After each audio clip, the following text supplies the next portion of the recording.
This is the Toshiba Satellite 1905-S301, a consumer-grade laptop from late 2002. I'm using the term laptop here fairly liberally.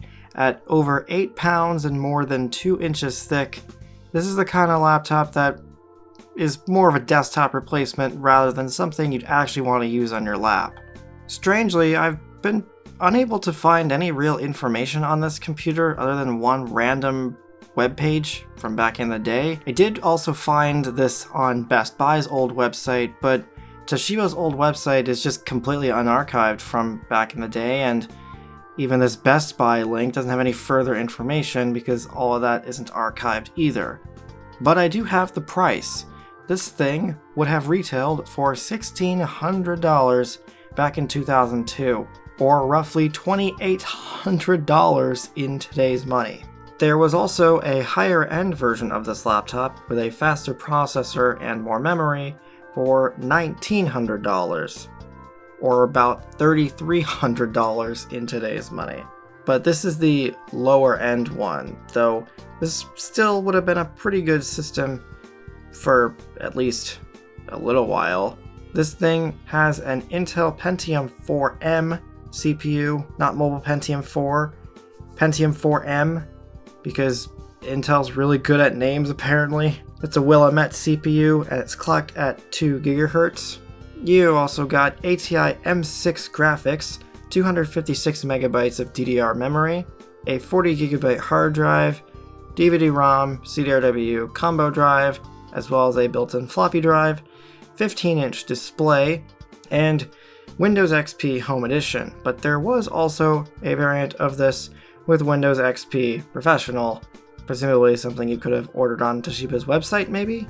And I bought this relatively clean example of one of these about 21 years later for a grand total of $35, which is honestly hard to complain about since the original owner of this one maintained it fairly well and even kept all the original cords and manuals and spare parts and everything, so I got all that with the computer. Aesthetically, this computer is interesting. This system is a blue and black color scheme with silver highlights, which is a bit more unique, but the actual design is odd. The display is this bulging, curved, just weird shape going on. It's extremely unflattering regardless of what angle you look at it, and it looks very 2000s. And it also has a particularly weird hinge design that kind of wraps around the speakers and results in a really strange looking display shape, which paired with the curved display just kind of looks even worse. I get why they did it, but it just doesn't look very good. Though this design was also used on a lot of other Toshiba devices from this time, so it's hard to really place the blame solely on this thing. So let's talk about positives instead. This thing has some pretty interesting I/O, starting off with a built-in CD player. You can play audio CDs without even having to turn the computer on at all, as long as it's plugged into the wall or there's some charge in the battery. There's not a lot else to it. There's very few buttons, only the very basic fast forward and rewind buttons, as well as play, pause, and stop. There's no status display or anything other than a couple lights to tell you that it's on, but still, the functionality is pretty cool. This is also the spot for the various LEDs for AC, power, battery, hard drive activity, removable media activity, and wireless.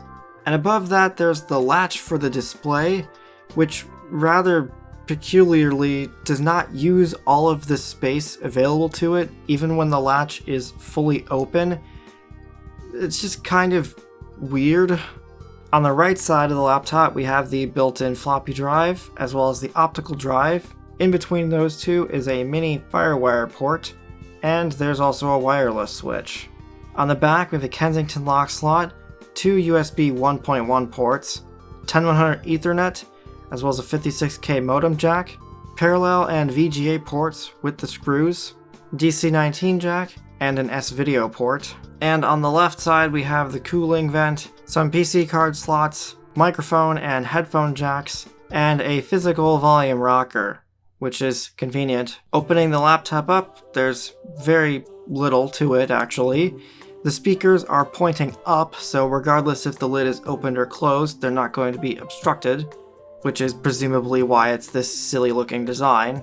Below the display is a physical sleep switch, the power button, the very worn keyboard, which is otherwise exactly the same layout and everything as the keyboard in the Satellite A65 I've already covered. Except for whatever reason, this one is very slightly translucent, and the pretty small but average touchpad, which actually doesn't have a lot of wear on it. And next to that, there's the Windows XP sticker with nothing else. The Pentium 4M and ATI stickers have not survived all of this time. As for the display area, there is literally nothing except for the actual screen itself, which is a 15-inch XGA matte display. Fairly average, fairly basic, gets the job done.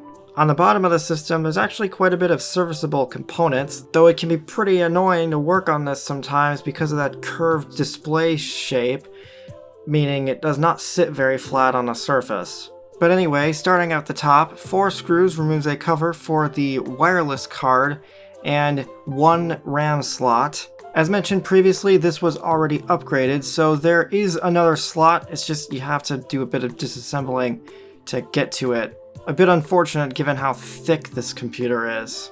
Next to that is the intake for the cooling fan and an actual component door to get to the CPU. It's a bit more work.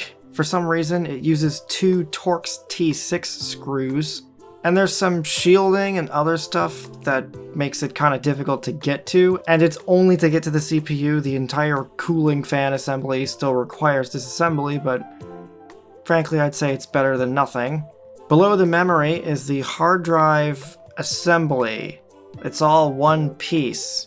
This design is one of the drawbacks of this system. The hard drive is mounted into this layer cake structure thing that means it's fairly easy to remove, but rather unfortunately uses a proprietary hard drive adapter, which is always a negative in my opinion. It also means if you don't have this caddy, even if you have the adapter, mounting the drive in here kinda sucks because it'll just fall out.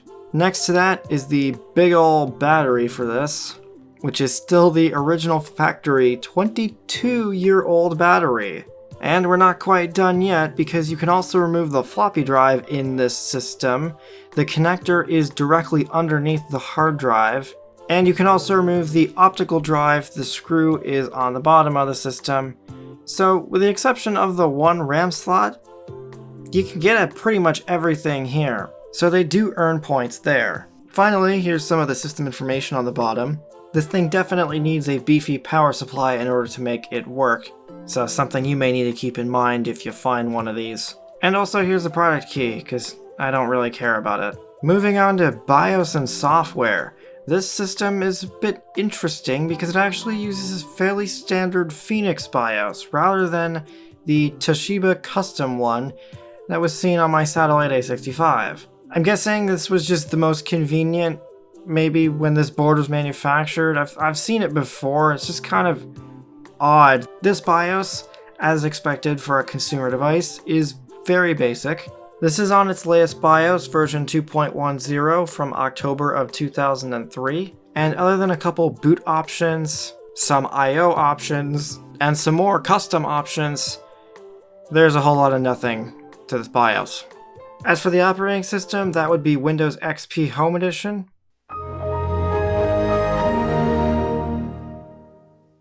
which was old enough that it's actually not even Source Pack 1. This is RTM Windows XP, so it's pretty out of date by today's standards.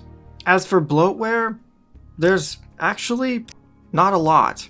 This system comes preloaded with America Online 6.0, a Toshiba skinned version of WinDVD 3.1, Lotus Smart Suite Millennium Edition, Norton Antivirus 2002, unfortunately, Quicken 2001. Welcome to Quicken 2001. You may not know it, but you have the world's most popular personal finance software already installed on your computer. The one and only Real Player, Roxio Easy CD Creator 5, and Adobe Acrobat Reader 5. There's also a few Toshiba utilities and shortcuts on the system, but compared to the A65, there's not a lot. Probably about the most significant utility that I could find was the Power Management utility, which as far as I'm aware is just the Windows Power Options utility with bisexual lighting. As for other quirks, there's a Toshiba Offers shortcut on the Start menu, which just simply links you to an HTML page. There's also Toshiba support in the Help and Support Center, and some information about the Toshiba console. And there's also a Toshiba screensaver present on this system, which is not enabled by default. Seems like a mistake, but anyway, it's a fairly basic screensaver, which allows you to choose freedom. Personally, the vibe I'm getting from this is that the screensaver was meant for somebody with a foot fetish. So that's about it for this Windows install. About the only negative is Norton antivirus, which back in these days is not shocking. Otherwise, it's pretty light. Still, I actually decided to install Windows 2000 on this computer instead. This is because I did the OS install on this before I found the recovery disks for this on the Internet Archive, so I already had an existing Windows install. Fortunately, like the A65, the primary recovery disk for this system can be used as an application and driver installer, or at least it's supposed to. All of the drivers and everything were made for Windows XP, and while Toshiba does provide Windows 2000 drivers, this was even explicitly mentioned in the datasheet for this computer, all of the stuff on this disk might work on 2000, but its compatibility is not guaranteed, so there's some problems. But everything that you can install from the disk is simply on a folder, so you just have to manually extract everything yourself. Pretty much everything is here. The couple exceptions are not all of the Toshiba utilities are there. Lotus Smart Suite is absent, and Roxio Easy CD Creator is absent. Moving on to performance. I'm going to be doing all of my further tests and stuff on my Windows 2000 install because it was already set up. It's definitely not quick to boot up. This system, as I've set it up, takes more than 2 minutes to go from post to desktop. But once it's actually loaded up to the desktop, performance is a lot better. Part of that is simply the old hard drive in this system. As for more intense stuff like gaming, well, the system can do it. The ATI M6P is a DirectX 7 GPU based on RAID 6 and has a grand total of 16 whole megabytes of VRAM. It's actually a similar setup to what was in the Satellite A65, except this is its own dedicated chip, not being run off of the system chipset, and it's better than Intel integrated graphics. As long as the settings are basically at the lowest possible, the system can run games. It's just the more stuff that's happening, the more it slows down. Some of the performance issues could also be attributed to the driver that is being used on the system, which is the latest one from Toshiba's website, which was from April of 2002, well before any of these games were even released. I had this same thing happen with that HP ZE4400, but I couldn't find another driver that was actually better than the one that was on here. I just couldn't find one online. I tried a couple random ones which said that they would work, but no dice, and even Snappy Driver Installer just flat out didn't find a replacement driver. But for lighter gaming, this system does pretty well from my testing, so I'll give it that. The other thing is that even under load, the thermals on this thing are actually pretty good. I guess this leads me into the thermal section, which is a bit interesting because I don't actually have any numbers. No piece of software that I tried on this system actually seemed to be able to pull any temperature information for the CPU. I tried this on both Windows 2000 and XP, and there was no difference. It's kind of weird. But subjectively, as I mentioned previously, the thermals on this thing are pretty good under load. It'll definitely get warm, but nowhere near the point where it's actually concerning. This system has never overheated once in the whole time I've had it. As for noise, well, this thing is loud. Very loud.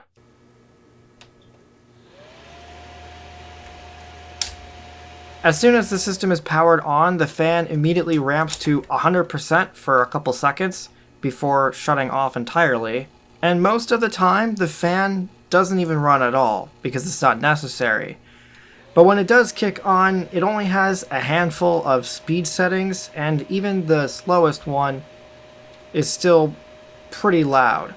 Weirdly, the system isn't actually set up to maintain that speed. It will gradually slow down before occasionally correcting itself back up to the speed it's supposed to be.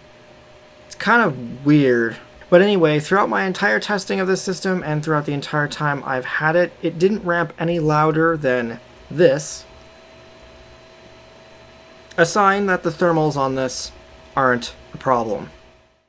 Moving on to peripherals, starting with the display. As mentioned previously, this is a 15-inch XGA panel, which is original to the system. However, the inverter board is not. That did fail previously, but this panel itself is still good, other than a couple minor press marks and one scratch that's very faint. The backlight is still doing pretty well after all this time. When the system is off for a while, it is pretty dim, so you will have to give it a couple minutes to warm up, but once it's warmed up, it's pretty good. What hasn't aged well is this keyboard. Like I said earlier, this is a similar keyboard to the Satellite A65, so I have a lot of the same complaints about it. It's not particularly a great thing to type on. There's definitely some keyboard flex, and it just feels mushy and not great to type on. This is definitely a weaker point of the system. Fortunately, the touchpad is overall fine. It's pretty small, but nothing too out of the ordinary. It occasionally doesn't respond right away, and tapping on it kinda sucks, but it hasn't been annoying enough for me to care, so I'd say it's fine. Unfortunately, the speakers on this computer are actually kind of disappointing. First of all, they're not very loud.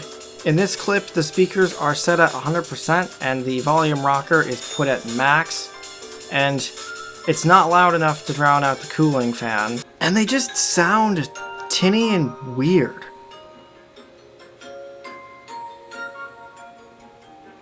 This system apparently uses a Crystal CS4299 codec chip, and the drivers for this are the original from the disc.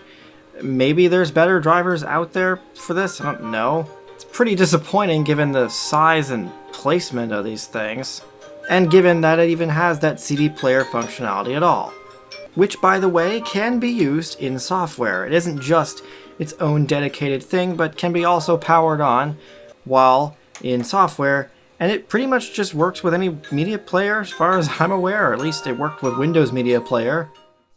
And switching it to CD mode, it will work with any CD you put in the drive. So you can use this either while the system is on and running, or if it's off as well. So frankly, that's pretty cool actually. Next up, storage.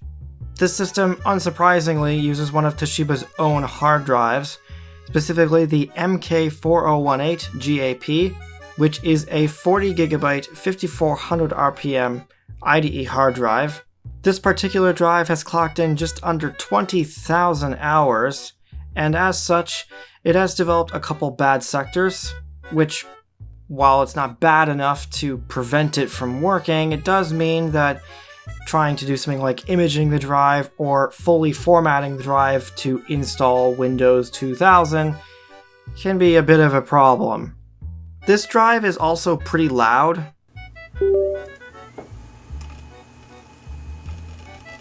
I feel like that's to be expected given the era, but it still felt like something I would point out. Both when idling and while it's seeking This drive is just loud.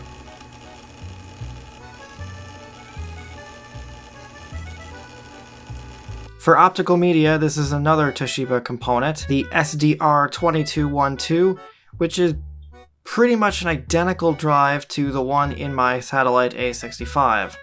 However, if it wasn't already clear, this drive doesn't work. It didn't work when I got it. I sort of tried swapping some parts to see if I could get it working, and my attempts were unsuccessful. What I can tell you is that it's basically about the same in capability as the Satellite A65 drive, so it gets the job done, but it isn't particularly great with burned media and DVD plus R media.